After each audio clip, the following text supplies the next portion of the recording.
Bom, vamos ver agora um verdadeiro desabafo que Kardec faz nessa nota, depois de refletir sobre essa comunicação do Espírito de verdade. Andei em luta com o ódio de inimigos encarniçados, com a injúria, a calúnia, a inveja e o ciúme. Libelos infames se publicaram contra mim. As melhores instruções foram falseadas.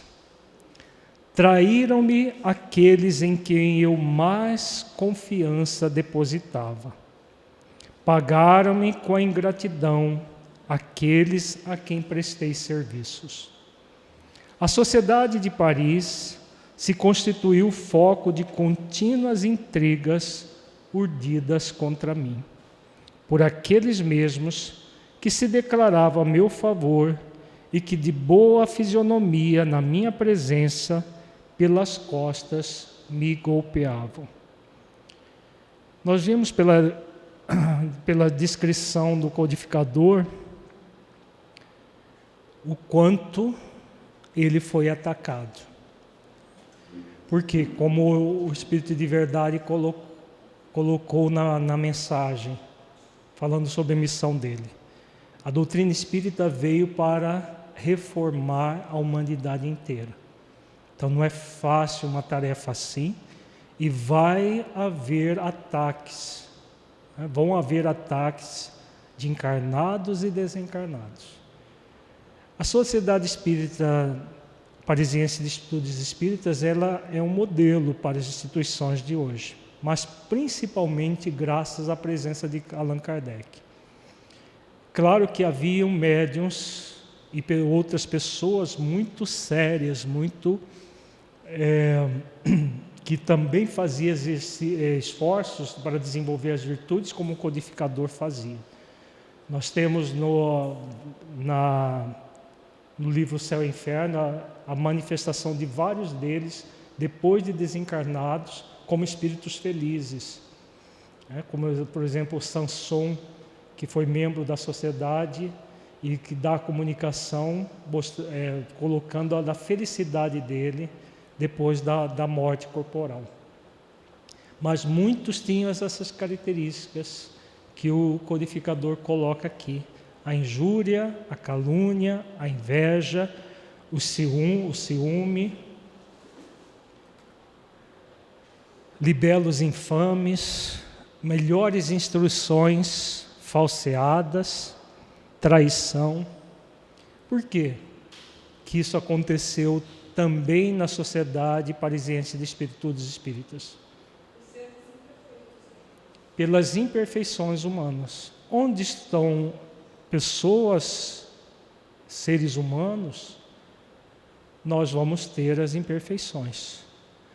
Temos tanto aqueles que querem fazer os esforços no limite das suas forças para se tornarem verdadeiros cristãos, e temos aqueles outros que se acham no direito de atacar os demais,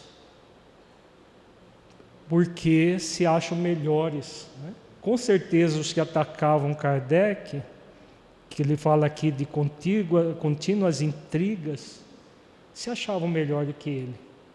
E aí atacavam o codificador com a sua própria inferioridade, sem perceber o que estavam fazendo. Como ele diz, tinham dupla face.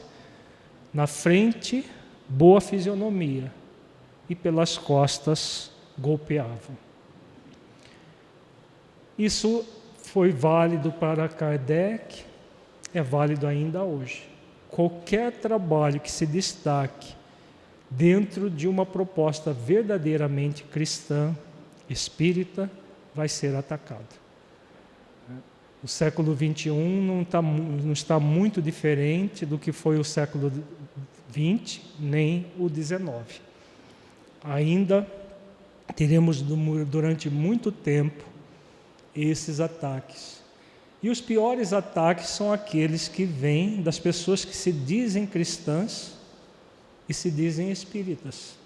São piores, né? Porque, como diz o codificador, né, pessoas que ele confiava, que ele depositava maior confiança, e simplesmente vêm e atacam. Não faz sentido, porque o lema que o Espírito de Verdade nos recomenda é: espíritas, amai-vos. Esse é o primeiro ensinamento. Instruí-vos, este é o segundo. Mesmo quando alguma pessoa destoa da doutrina, o dever do cristão jamais vai ser de atacar essa pessoa, mas de mostrar para ela que as ideias dela estão equivocadas, mas de uma forma kardeciana, mostrando por A mais B onde estão os erros para que a pessoa corrija. Não é assim que Jesus fazia? Com a mulher adúltera, ele referendou o adultério dela, ou ele a reergueu para que ela se libertasse dessa tendência que ela trazia? Mulher, alguém lhe condenou? Não, Senhor, eu também não lhe condeno. Vás e não tornes a pecar, para que não lhe suceda algo pior. Então, assim que Jesus agia, ele é o nosso modelo e guia. Vejamos que esses membros da Sociedade Espírita de Paris não agiam como verdadeiros cristãos, eram pseudos cristãos, porque não faziam esforços minimamente para seguir as orientações do Cristo. Atire a primeira pedra aquele que não tiver nenhum pecado. Nós acabamos de ver agora há pouco o codificador repetindo essas palavras do Cristo. Ele, como um ser humano imperfeito, admitia que podia errar. Agora, essas ações das pessoas são incompatíveis com o verdadeiro cristão. Um cristão que injuria, que calunia, pode estar realizando tudo, menos uma proposta verdadeiramente cristã. Porque o cristão verdadeiro vai fazer todos os esforços para nunca injuriar e caluniar ninguém.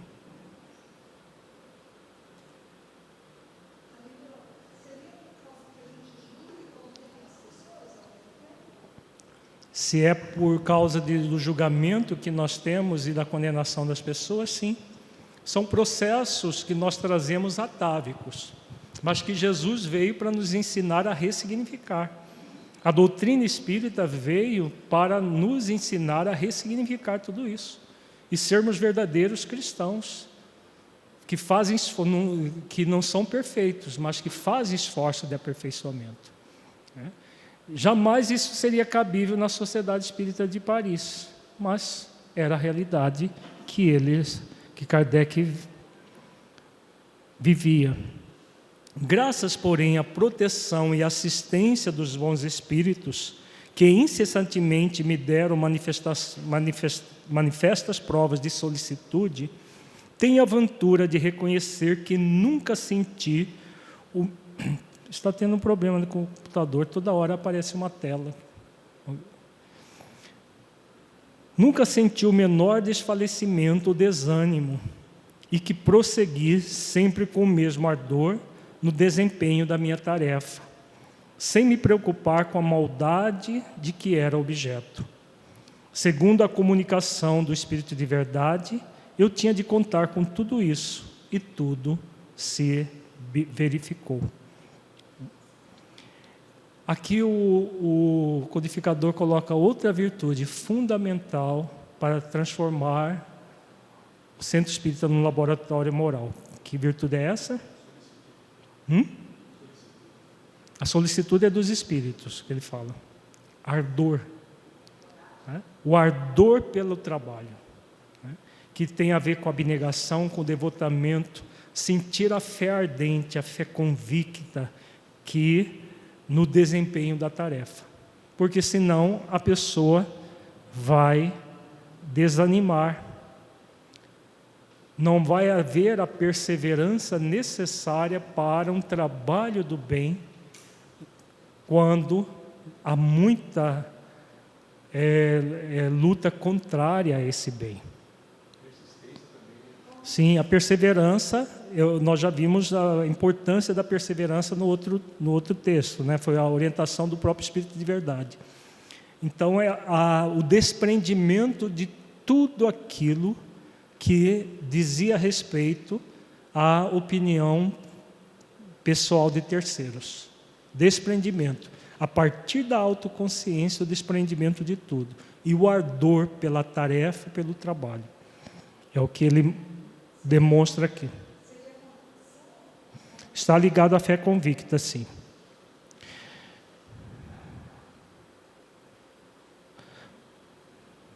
Mas também, a par das vicissitudes, que de satisfações experimentei, vendo a obra crescer de maneira tão prodigiosa. Com que compensações deliciosas foram pagas as minhas tribulações? Que de bênçãos e de provas de real simpatia recebi da parte de muitos aflitos a quem a doutrina consolou. Este resultado não mo anunciou o Espírito de Verdade, que sem dúvida intencionalmente apenas me mostrara as dificuldades do caminho. Então vejamos que o trabalho do bem, ele sempre vai resultar num bem. Primeiro, no bem do próprio trabalhador do bem. E segundo, muita gente vai se beneficiar. Aqueles que estão refratários ainda a esse bem, um dia se organizarão em torno do bem. Então, todos os esforços que nós fizermos para transformar as nossas instituições espíritas em laboratórios morais, nunca vai ser perdido. Mesmo que pareça que nós estejamos falando no vazio, mesmo que nós estejamos malhando em ferro frio, como se diz popularmente. Sempre vai ter uma outra pessoa que sintoniza com essa proposta. E como sempre vão ter pessoas que sintonizam com a proposta do bem, então vale a pena qualquer esforço que fizermos para transformar o centro espírita no laboratório moral, mesmo à custa de muitas lágrimas da nossa parte. Qual não seria, pois, a minha ingratidão se me queixasse? Se dissesse que há uma compensação entre o bem e o mal, não estaria com a verdade, porquanto o bem, refiro-me às satisfações morais, sobrelevaram de muito o mal. Muito, muito bonito isso que ele escreve aqui. Porque a ação no bem, como faz bem ao próprio trabalhador do bem, não há mal externo que impeça a pessoa de sentir a satisfação pelo bem que ela realiza. Porque esse bem a transforma num ser melhor. E se ela se transforma num ser melhor, que importa o mal que venha de outras criaturas, sejam encarnadas ou desencarnadas. O que importa é o bem, por isso que ele fala, sempre o bem vai sobrelevar a qualquer mal. Por isso, vale a pena os esforços, como temos falado. Quando me sobrevinha uma decepção, uma contrariedade qualquer, eu me elevava pelo pensamento acima da humanidade e me colocava antecipadamente na região dos espíritos. E desse ponto culminante, de onde divisava o da minha chegada, as misérias da vida deslizavam por sobre mim sem me atingirem. Tão habitual se me tornara esse modo de proceder, que os gritos dos maus jamais me perturbaram. Belíssimo isso, né? Então, qual é o grande esforço que o codificador fez? Pairar acima da maioria. Se a maioria ainda estava voltada a combater o trabalho do bem, havia uma minoria esforçando por esse bem, mas ele se elevava em contato com os espíritos superiores. Por ser um deles, para ele, claro, é menos trabalhoso do que para nós, mas é perfeitamente possível para nós. Vai dar um pouco mais de trabalho, porque nós não somos espíritos superiores encarnados. Estamos muito distante dessa condição de Allan Kardec. Mas podemos, modelando o mestre Lyonês, o codificador, fazer esforços para ir além das questões circunstanciais da vida, focado nas questões existenciais. A conexão profunda com as leis divinas da nossa consciência, a conexão profunda com o exercício das virtudes em nós mesmos, com os espíritos superiores que nos fomentam a isso, com o nosso anjo de guarda. Agindo assim, o que vai acontecer? Nós manteremos acesa a chama que transforma o nosso centro espírita num laboratório moral. Caso contrário, nós entraremos num desânimo, numa apatia, e a tendência a desistir vai ser muito grande. Só que qualquer desistência da nossa parte, quem é que vai ser prejudicado com isso? Nós mesmos. A pessoa que mais vai ser prejudicada com a nossa desistência não são os outros, somos nós mesmos. Porque se Kardec poderia ser substituído, imagina nós. Então, se nós estamos sendo convidados como dirigentes, trabalhadores espíritas, a transformar os nossos centros espíritas e federativas, instituições beneficentes espíritas em laboratórios morais, façamos todos os esforços que forem necessários, como Allan Kardec o fez. Um dos grandes empecilhos para a transformação das instituições espíritas em laboratórios morais é a interpretação teológico-dogmática da doutrina espírita, que surgiu exatamente para ressignificar essa visão, mas que é levada ao movimento espírita devido ao atavismo ainda muito cristalizados na sociedade. Reflitamos como funciona esse processo. O dogmatismo teológico ainda está muito presente em toda a sociedade, principalmente sociedade ocidental. Nós que viemos de outras religiões, não necessariamente nesta existência, mas às vezes até nesta existência, mas principalmente em outras existências, trouxemos o nosso jeito dogmático de pensar.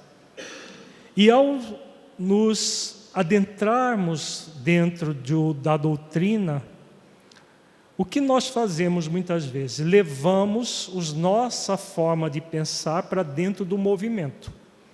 Como nós estamos refletindo, a doutrina dos espíritos é imaculada, porque ela é dos espíritos superiores da Terra. Ninguém tem como gerar qualquer dano à doutrina dos espíritos. Muitas vezes nós confundimos a doutrina dos espíritos com o movimento espírita. No movimento espírita produz-se muitos danos, porque nós muitas vezes trazemos a nossa forma dogmática de pensar para dentro de um movimento que não deve ser dogmático. Por quê? Por que o movimento espírita não deve ser dogmático? Porque o cristianismo não é dogmático? Sim. No nível maior, sim. Porque a doutrina espírita não é dogmática. Ela não é teológico-dogmática, ela se assenta nas leis divinas naturais. Não é o que está no livro dos Espíritos, em todas as obras básicas. A doutrina espírita se assenta nas leis divinas naturais, assim como Jesus nos ensinou as leis divinas naturais, só que ele ensinou de uma forma metafórica, por meio de parábolas. A doutrina espírita nos traz claramente as leis divinas naturais, como elas funcionam e como nós podemos aplicá-las em nossas vidas.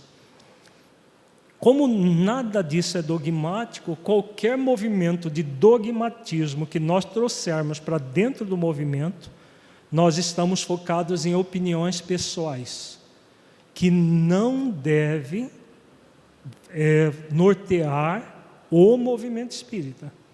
O movimento espírita deve se nortear pela doutrina dos espíritos, sob pena de nós termos espírita no rótulo da instituição e não espírita dentro da instituição. Como nós estamos falando desde cedo, é fácil colocar o rótulo de espírita numa instituição. É trabalhoso desenvolver os princípios da doutrina espírita dentro das instituições, porque a doutrina espírita se baseia nas leis divinas naturais e na prática das virtudes para se cumprir essas leis. É nisso que se baseia a doutrina. Então, se nós não estamos dispostos a fazer isso, só sobra o dogmatismo. Vamos ver como funciona a visão teológico-dogmática e como deve ser a visão verdadeiramente espírita. Na visão teológica, as verdades são postas e não existe o progresso do pensamento.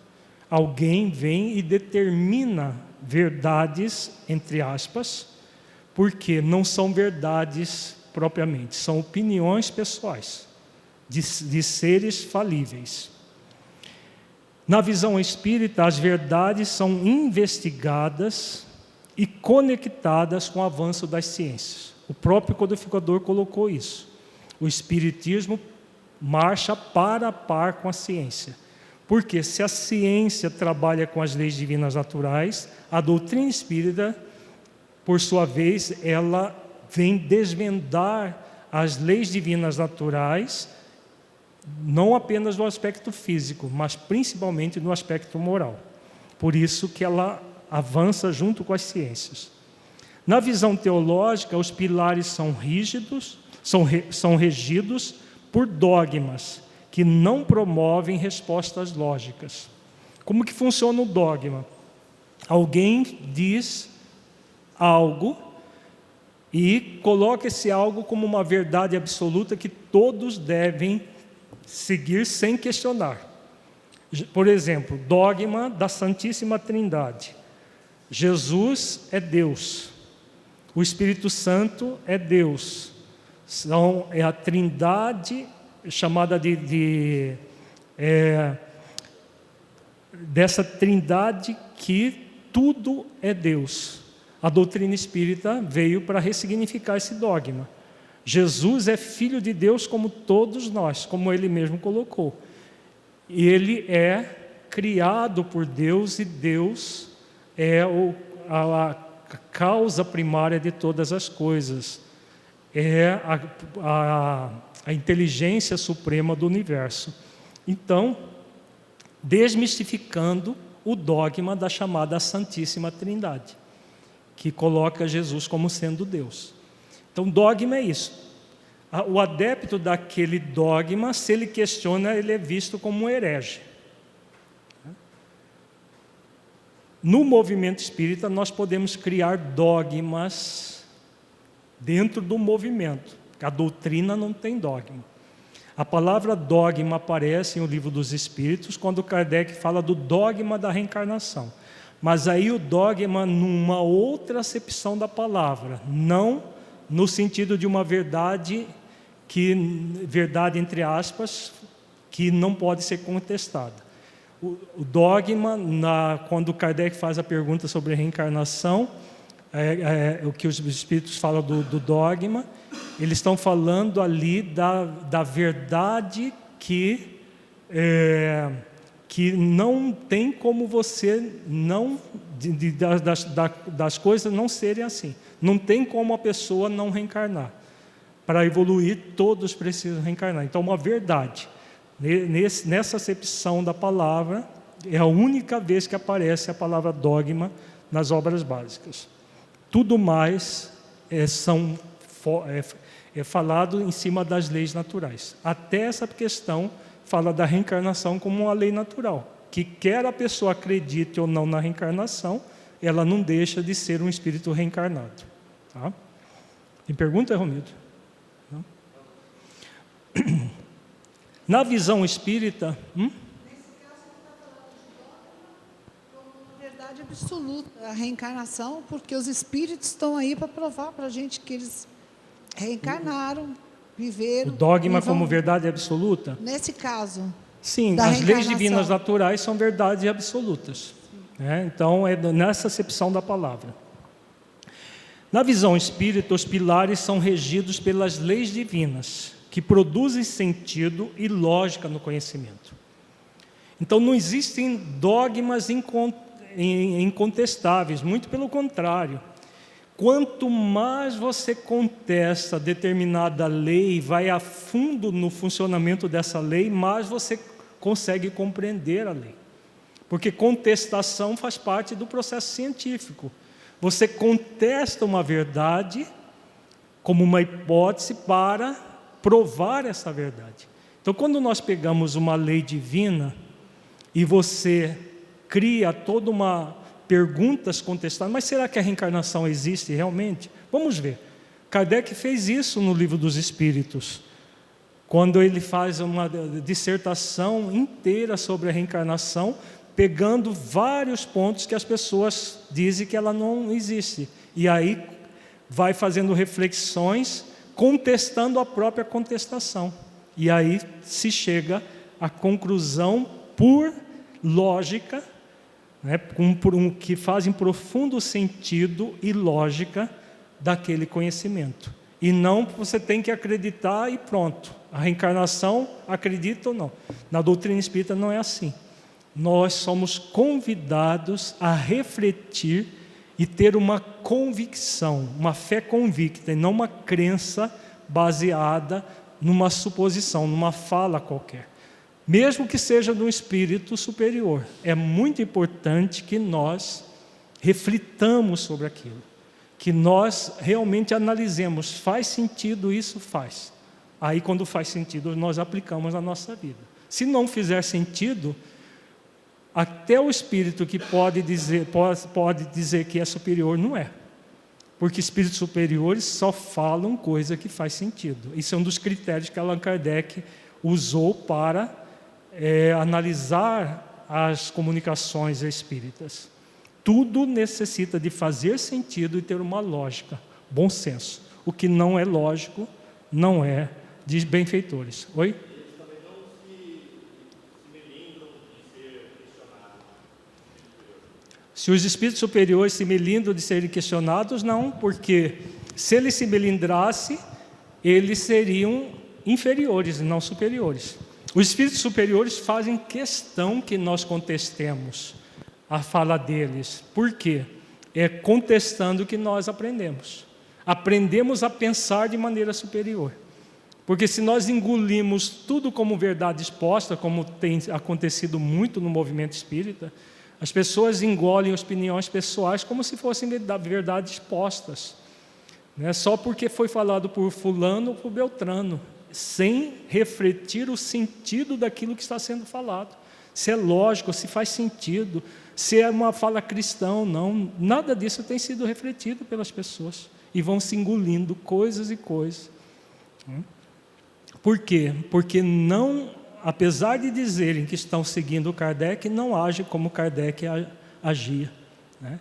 E foi Kardec que foi o principal catalisador de todo esse pensamento aqui, a visão espírita da religião. E não nunca uma visão teológico-dogmática, mas uma visão espírita real, focado na lógica, no bom senso, no sentido profundo.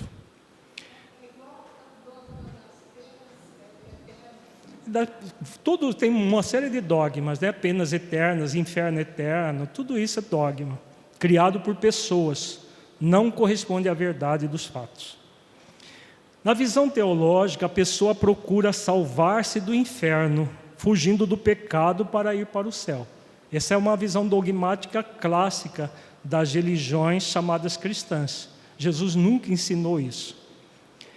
Na visão espírita, a busca é pela iluminação da ignorância e por produzir a verdade nos conceitos humanos. Então, como o foco é nas leis divinas, o objetivo é iluminação da criatura. como que se ilumina a criatura? Conhecendo as leis, desenvolvendo as virtudes. E isso vai iluminar toda a ignorância que existe no planeta, a começar de cada indivíduo. E tudo focado na verdade. As próprias leis são a verdade. Questão 115 do Livro dos Espíritos. Deus criou todos os espíritos simples e ignorantes. E a cada um deu uma missão de conhecer a verdade para aproximá-los de si. Nesse conhecimento, eles adquirem a pura e eterna felicidade, passando pelas provas que Deus lhes submete. Então vejamos que nós somos criados ignorantes, mas não para permanecer ignorantes, mas para superar a ignorância, desenvolvendo a sabedoria por meio do conhecimento da verdade. E o que é a verdade? As leis divinas. As leis divinas que já estão na nossa consciência, mas que, como nos diz a questão 621A, nós esquecemos e desprezamos.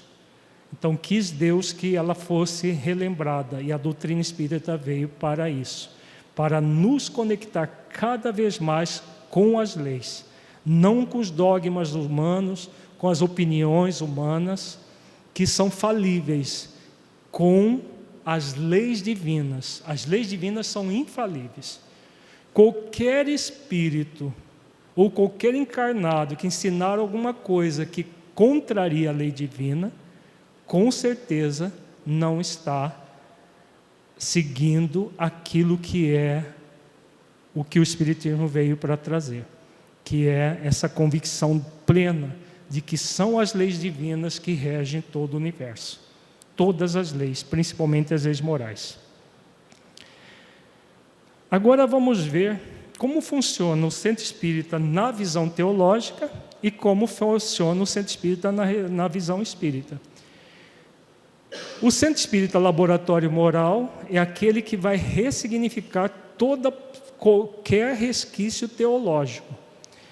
Porque como nós temos ainda muito forte esse dogmatismo, porque muitos desses dogmas nós mesmos que criamos quando estávamos na Igreja Católica, ou se não criamos, ensinamos isso para muita gente, desorientamos muita gente com base nesses dogmas, eles estão muito fortes em nós. Então nós levamos isso para dentro do centro espírita, que vai se distanciar das leis, não se tornando um laboratório moral.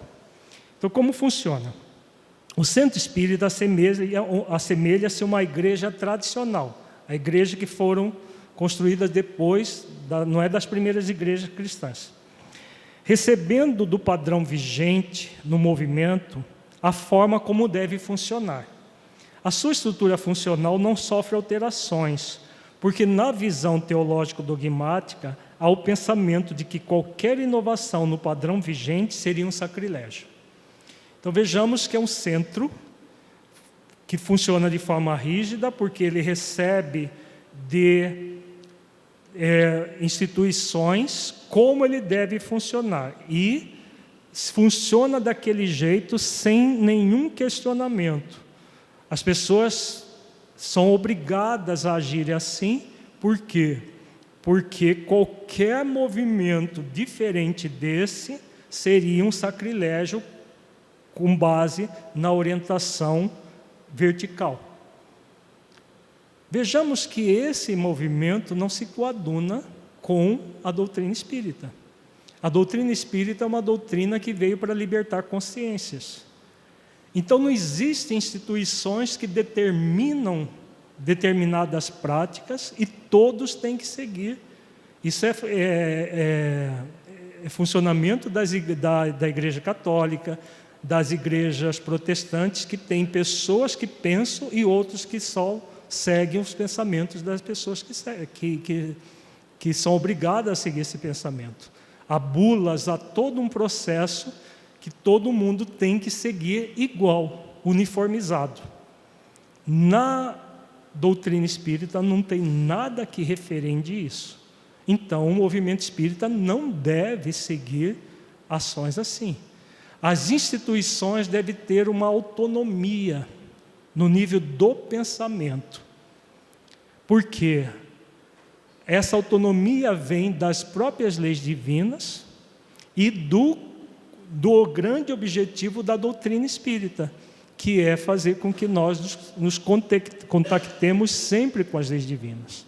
Então, ninguém deve determinar o que nós devemos fazer, mas a nossa consciência, os ensinamentos cristãos, os ensinamentos da doutrina que veio para nos ensinar a praticar as leis divinas, e aí sim, praticando isso, nós vamos ter individual e coletivamente o desenvolvimento da virtude da autonomia da consciência.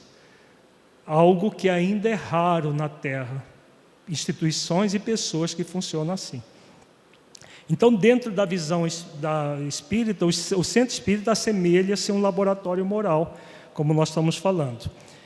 A sua estrutura é dinâmica, porque o conhecimento é firmado por meio dos resultados que a investigação produz, e assim solicita novas maneiras de ampliar esses resultados. Então, como é um processo dinâmico, as pessoas fazem esforços para entender as leis divinas e praticá-las. Não existem regras rígidas de que tem que ser assim, porque alguém pensou isso há 20, 30, 40 anos atrás e determinou que seja assim. As pessoas refletem, mas faz sentido fazer isso? Pode ter feito sentido há 40 anos atrás, mas não faz sentido hoje. Aí as pessoas refletem com base em fatos, modificam a forma de agir para ampliar os resultados. Porque se nós fizermos sempre as mesmas coisas, ano após ano, o que vai acontecer? Todo o mundo evolui. E dentro do movimento espírita nós vamos ficar cristalizados, como muitas igrejas estão cristalizadas lá na Idade Média. Igrejas que se dizem cristãs, cristalizadas em práticas medievais. Só que nós vamos cristalizar em práticas do século passado. Por quê? Porque não temos, muitas vezes, esse movimento dinâmico. O dinamismo não é dinamismo por fazer por fazer, é fazer por consciência. Consciência que a própria evolução do pensamento vai gerando. É isso que Kardec propõe. A doutrina espírita não estava pronta com as 5 obras básicas. Imagina todo o conhecimento universal em 5 obras. Mas ali havia a base de todo um edifício. Ele mesmo fala, base de um edifício. E o restante do edifício? Tudo isso é para ser construído de forma dinâmica e não de uma forma engessada, dogmática. O centro espírita, na visão teológica, institui o seu funcionamento sem o foco no desenvolvimento de novos conhecimentos. De maneira passiva, substitui estruturas clericais por novas formas de ação, sem, contudo, estimular o pensamento e a investigação dos conhecimentos espíritas para o desenvolvimento do sentido de imortalidade. Então, no centro espírita teológico, o que acontece? No movimento já não existe mais casta sacerdotal. Profissionais como existe nas outras denominações cristãs, do catolicismo, no protestantismo, pessoas profissionais que cuidam do chamado rebanho. Dentro do movimento espírita já não temos mais isso. Mas nós podemos ter um movimento disfarçado disso. Criar papas dentro do movimento, criar cardeais dentro do movimento, criar situações, chefes de paróquia dentro do movimento, desde o centrinho pequenininho, que tem dono. O dirigente, o presidente é o dono do centro. Tudo que é feito lá precisa passar por ele. O que é isso? É o chefe da paróquia de antigamente querendo atuar dentro do centro espírita hoje. Ele passa a ser dono do centro e todas as pessoas precisam passar tudo que se faz dentro do centro espírita, as pessoas precisam passar pela anuência dele. Isso é o que está colocado aqui. As estruturas clericais em novas formas de ação. Não há um estímulo do pensamento e da investigação, da liberdade de ação das pessoas. Cria-se ideias de que fulano é que determina tudo que o movimento espírita vai fazer. Que Beltrano haja, que o presidente do centro pense em tudo e faça, determine tudo. Os outros só trabalham, só vão fazer a parte braçal da atividade. Tem centros que funcionam assim, gente, ou eu estou falando coisas que não tem nada a ver? Tem muitos centros que funcionam assim, infelizmente. Não deveria, em pleno século XXI não deveria, mas ainda tem. Funcionam como se eles fossem o pároco que domina ali. Tudo tem que ser como ele quer. Jamais um centro espírita assim se torna um laboratório moral. Vai ser aquele centro amarrado, cheio de estruturas clericais disfarçadas. Tudo passa no máximo tem uma equipe junto com o dono do centro. 3, 4 pessoas que pensam pelos outros, enquanto que a maioria não tem direito a pensar nada, só a executar ordens. É tipo aquela organização privada que diz assim: manda quem pode, obedece quem tem juízo. Já ouviu falar? Nas organizações privadas, nem nelas faz sentido isso, porque as organizações modernas já não trabalham assim. Porque senão as pessoas não querem colaborar em instituições assim. Agora imagina um centro espírita, alguém mandando e os outros obedecendo, se quiser ficar aqui. Se quiser ficar aqui, trabalhar aqui, ótimo, fica assim mesmo. Então, centros que agem assim, eles não estão em sintonia com a causa espírita. É apenas uma casa com rótulo espírita. Um centro espírita laboratório moral age assim: aproveita o conhecimento espírita como fonte de promoção do espírito imortal e realizam investigações e produções de conhecimentos que continuam a colaborar com as informações intelecto-morais da codificação de Allan Kardec, com foco na autoiluminação. O foco é no centro espírita como promotor do espírito imortal. Então, para que o espírito imortal possa se promover, o que as pessoas são convidadas? A obedecer cegamente um líder ou aprender a pensar por elas mesmas? Veja, o líder, o Saulo vai trabalhar bastante isso, mas o líder dentro de um centro espírita como um laboratório moral, ele vai ser um estimulador do pensamento, nunca um determinador do que é para fazer ou deixar de fazer. Senão ele é o único que pensa e os outros obedecem cegamente a ordem desse líder, entre aspas, que na verdade não passa de um chefe de um processo engessado. Então esse é o centro espírita na visão teológica. O da visão espírita vai estar sempre estimulando todos a crescerem, cada um no seu nível. O líder não exige crescimento das pessoas, ele estimula o crescimento. O Saulo vai colocar bastante e vários exemplos de como fazer isso na prática, mas a base vai ter sempre essa. A diferença da visão teológica é a diferença da visão espírita. Na visão teológica, sempre amarrado.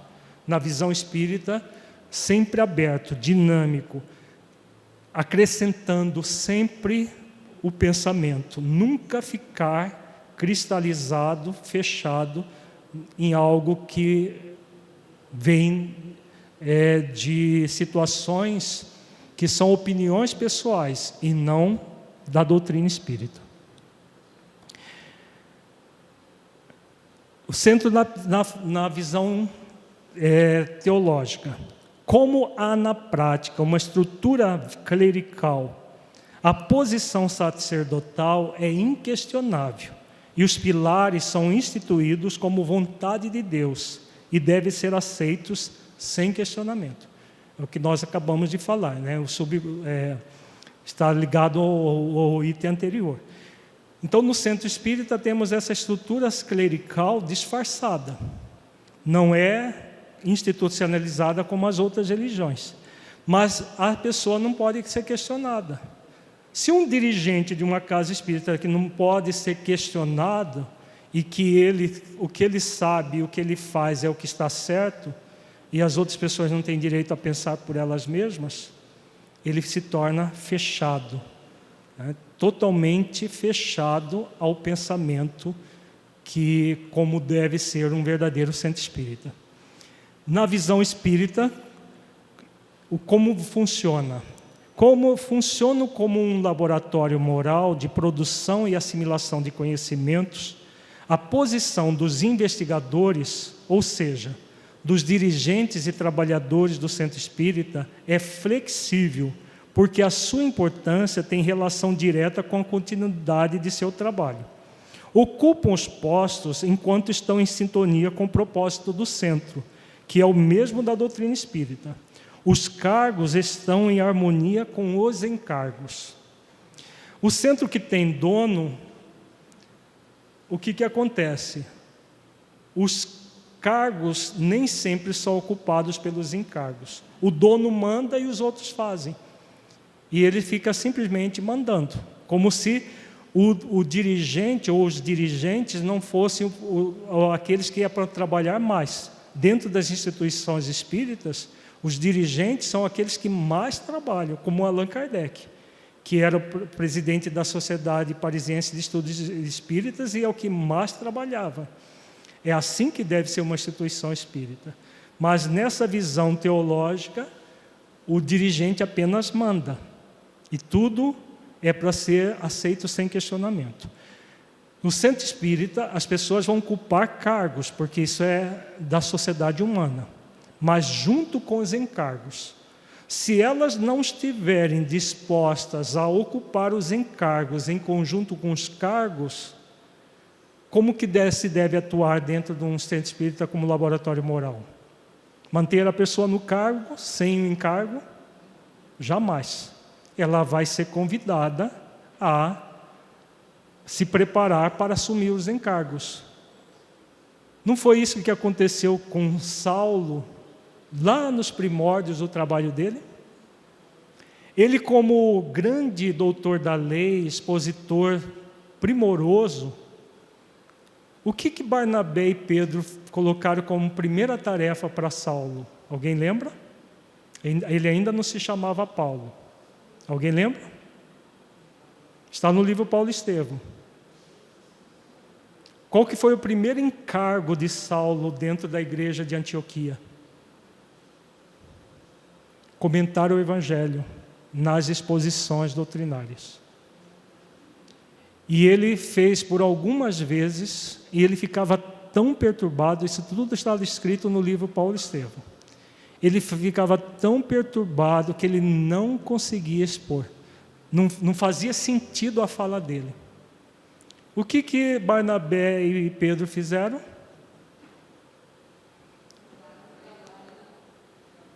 Retiraram ele da tarefa. Ele não tinha condições de fazer exposições doutrinárias. Naquele momento, não. Então, ele foi retirado dessa tarefa, foi dado uma outra tarefa mais simples para ele. E aí, o que ele fez? Ele montou o tear ao lado da igreja, e como a igreja só funcionava à noite, durante o dia, ele recebia muitas pessoas que eram atraídas pela igreja de Antioquia, e lá ele começou a treinar a retórica, falar do Evangelho no atendimento fraterno, frente a frente, de uma forma simples, com as pessoas. E durante muitos anos ele fez isso. E houve um dia que o expositor escalado não pôde fazer a exposição. E aí alguém deu uma sugestão. Que tal o irmão Paulo? Nessa época ele já... Não, ainda Saulo. E ele aceitou falar. Humildemente ele aceitou. E Barnabé estava presente nesse dia. Isso tudo está descrito no Paulo Estevão. E foi uma das maiores exposições que eles tiveram na igreja de Antioquia. A partir daí, ele não deixou mais de ser um expositor. E aí que surgiu a ideia que veio diretamente do Cristo, através de Estevão, para fundar novas igrejas cristãs. E ele saiu pelo mundo conhecido na época, pregando a mensagem de Jesus. Vejamos, a igreja cristã funcionava assim. Não era o cargo mais importante, era o encargo. Se a pessoa não estivesse cumprindo o encargo, ela era convidada a sair do cargo. O cargo de expositor é para quem sabe fazer exposições, ponto final. Hoje, no movimento espírita, isso é um verdadeiro tabu. Por quê? Porque nós queremos contemporizar com o erro. As pessoas não ocupam os encargos, mas se mantêm no cargo, às vezes durante anos a fio. E aí quem é que é prejudicada? A pessoa e a coletividade. O centro espírita é prejudicado, mas a própria pessoa também é prejudicada, porque ela não vai fazer esforços para ocupar os encargos, porque cria uma acomodação. O centro espírita, na visão teológica, funciona assim. A pessoa vai ficando aqui, o centro fica engessado, uma mesmice de sempre, ano após ano. Aquelas coisas repetitivas, sendo feitas da mesma maneira, e não há evolução. Enquanto que o centro espírita, como laboratório moral, em que as pessoas que estão ali não evoluem individual e coletivamente, alguma coisa está errada. Aí já não é mais laboratório moral. Então há sempre essa evolução e todos estão focados em dar o melhor que podem nos encargos assumidos. Para o trabalho, para a liderança e trabalho em equipe dentro do centro espírita, como laboratório moral, isso é fundamental. O foco no encargo, na tarefa. Tarefa a ser realizada dando o melhor que pode. Nós não estamos falando aqui, mais uma vez repetindo, em perfeição, mas em esforços de aperfeiçoamento. Sempre aperfeiçoando a tarefa. A forma como se faz a tarefa em si. E aí as pessoas vão casando o cargo com o encargo, com base na doutrina, com base na transformação moral. Fora disso, nós criamos um movimento distanciado da doutrina. Ficou claro, gente? Faz sentido isso? Perguntas? Por favor.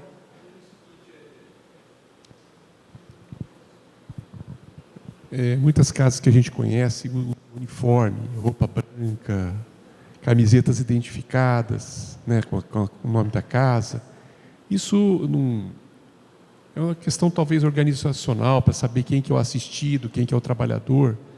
E eu acredito que isso não tenha nenhum compromisso assim com levando em consideração de que a doutrina não prega nenhuma vestimenta específica, como não prega dogma e ritual, né? Eu acredito que isso aí não tem um compromisso assim, só a nível de organização da casa. Estou errado? Vestimentas especiais? Não, muitas casas que a gente... Uniformes. Uniformes? A pessoa usa roupa... Não é movimento casas, espírita isso. Eu digo assim, para identificação por uma questão de trabalho. Num evento específico, usar uma camiseta de identificação... Não, é uma trabalho coisa. mesmo, trabalho da casa. No trabalho cotidiano, usar uniforme não faz sentido. Não. Isso não é movimento espírita. Mesmo que seja assim, prefeito organizacional da casa. Mas organização para quê? Porque a pessoa tem uma dúvida, por exemplo, eu sou um assistido, eu tenho uma dúvida... Basta pôr um crachá. Basta pôr um crachá no trabalhador, não precisa uniformizar o trabalhador. Um crachá de trabalhador daquela área. É verdade. Qual é o problema?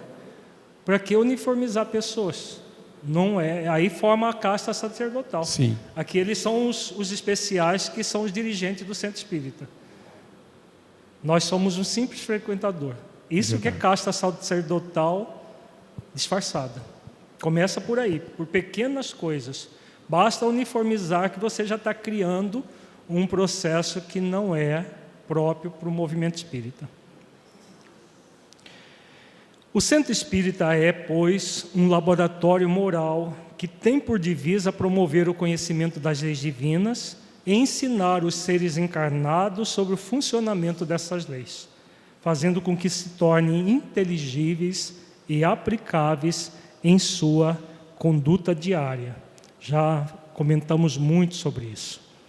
Promover a liderança espírita cristã nas instituições é fundamental para que os centros espíritas retomem a dimensão que Allan Kardec produziu na Sociedade Parisiense de Estudos Espíritas. Era uma sociedade dinâmica, que realizava investigações e conhecimento. O centro espírita não é o local apenas para se fazer palestras, aplicar passes, realizar atendimento fraterno, ministrar aulas de evangelização, esclarecer espíritos e outras atividades, sem gerar investigações para a promoção do espírito imortal. Nós somos convidados a tudo o que fazemos dentro do centro espírita, fazer com consciência de nós mesmos. E essa consciência só vai acontecer quando nós colocarmos tudo à luz das leis divinas, porque aí estaremos promovendo o espírito imortal, o trabalhador do bem e aqueles que frequentam o centro espírita. Isso nós vimos em detalhes no módulo anterior dos nossos seminários sobre liderança. Já está no site, Tiago? Você sabe? O 2. Ele não foi naquele sistema ainda que já era instantâneo? Não? Então, em breve vai estar disponível no site. É o que nós trabalhamos a parábola dos 2 filhos. Nós ficamos o dia inteiro trabalhando exatamente essa questão de promover o espírito imortal trabalhador. Então, tudo que nós fazemos no centro espírita deve ser feito com base nas leis. Por que eu estou fazendo o trabalho do Serviço de Assistência e Promoção Social Espírita? Eu estou aqui oferecendo uma sopa para uma pessoa carente. Não é simplesmente uma sopa para uma pessoa carente. Existem leis divinas que estão ligadas a isso tudo. Então, qual é o meu nível de consciência das leis na minha vida, na vida dessa outra pessoa? Então, esse é o laboratório moral. O tempo todo as pessoas estão fazendo as coisas com consciência de si, não fazendo por fazer. Se nós fizermos qualquer atividade dentro do centro espírita por fazer, porque alguém falou que é para ser assim, fica aqui descascando batata para fazer uma sopa, a pessoa fica lá, às vezes anos a fio descascando batata, descascando cenoura para fazer sopa. Mas qual é o sentido profundo desse trabalho na vida dela? Ela não sabe. Mas ela faz uma sopa maravilhosa. Tá, isso é muito bom no restaurante. No centro espírita não faz sentido. Faz sentido o que eu estou falando ou não? Veja, no centro espírita, o espírito imortal deve ser promovido. Como que ele é promovido? Se ele entender o motivo pelo qual ele está descascando batata. Ele não está simplesmente descascando batatas ou cenoura ou qualquer coisa assim. Ele está sendo convidado a se promover como um espírito imortal. Se ele estiver acostumado com assistencialismo propriamente dito, ele não vai entender nada disso. Por que a área do ápice aqui na nossa federação trabalha no outro nível? Porque o foco é no espírito imortal se transformando, tanto o trabalhador do bem quanto o assistido por esse trabalho. Se não todos não estiverem sendo trabalhados como espíritos imortais momentaneamente encarnados, nós não estamos promovendo o centro espírita como um laboratório moral. Um laboratório moral não faz assistencialismo, não faz estudo sistematizado simplesmente por fazer, porque tem que fazer, porque senão O que vão pensar de nós lá na federação? O que vão pensar de nós lá no tal lugar, assim assado? Nós fazemos com consciência, porque há um sentido disso para o espírito imortal que nós somos. Não para cumprir uma programação que vem de cima para baixo. É assim que funciona o Centro Espírita como laboratório moral. Não é porque a federação exigiu, é porque nós estamos conscientes que isso é bom para todos nós. Por isso. Dá para entender o que significa investigar e promover o espírito imortal? É investigar as leis, colocar tudo à luz das leis divinas. Nunca fazer algo simplesmente por fazer. Porque alguém mandou ou porque tem que ser assim. Jamais. Isso é visão teológica. Você vai fazer sopa, vai descascar batata, fazer isso, porque senão você fica obsidiado. Se você não trabalhar no bem, você fica obsidiado. Isso é dogmatismo. Nós estamos criando dogmas onde não é para ser dogma. As pessoas fazerem qualquer atividade no centro espírita por livre escolha. E não porque, se ela não fizer, vai acontecer uma catástrofe na vida dela. Olha, você vai para o chupão, você vai ver isso, vai aquilo, vai ser exilado, você vai... Qualquer movimento desse tipo, nós estamos dogmatizando aquilo que não é dogmático. Para concluir, por isso o Centro Espírita é um laboratório moral no qual os seus dirigentes, trabalhadores e frequentadores devem ser estimulados a pensar-se e sentir-se como espíritos imortais. Necessitam, para tanto, de conhecimentos claros e reflexivos que lhes despertem verdadeiramente os anseios enobrecedores para a autoiluminação. Então, sempre refletir. Eu, dentro do trabalho, como espírito imortal em evolução, conectado com as leis divinas, com o exercício das virtudes. A seguir, refletiremos sobre como superar as limitações que obstaculizam a transformação das instituições espíritas em um laboratório moral, por meio do desenvolvimento da liderança espírita cristã e do trabalho em equipe centrados nas leis divinas. Hoje à tarde, com o nosso Saulo, vamos dar continuidade à superação das limitações. Muita paz a todos.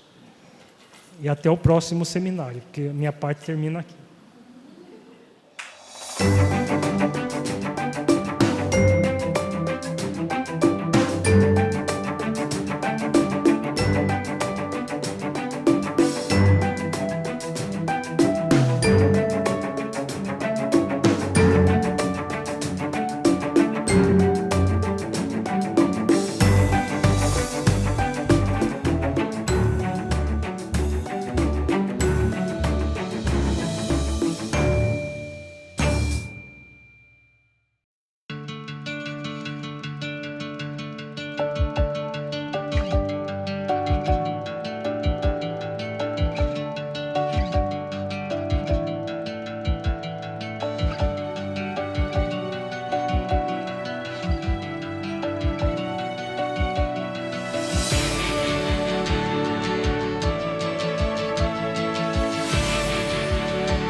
Música